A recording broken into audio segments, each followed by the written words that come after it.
আজকে রমজান মাস চলতেছে এবং একসাথে মনে হয় নারী দিবস।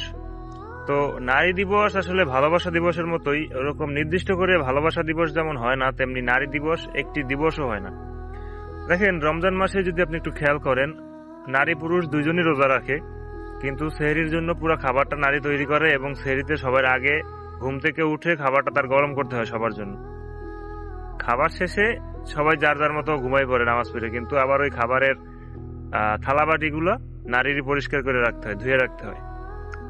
তেমনি ইফতারির সময়ও ইফতারি নারী তৈরি করবে, সবকিছু প্রস্তুত করবে, সবাই ইফতার করবে এবং ইফতারির শেষে আবার সেটা তার পরিষ্কার করে রাখতে হয়। প্রত্যেকটা কাজই সবকিছু, মানে প্রতিটা পরিবারে সমস্ত কাজকর্ম একটা নারী গুছিয়ে রাখে এবং আপনি সেটা অনুভব করেন না, হয়তোবা আপনার সেটা অনুভব হয় না।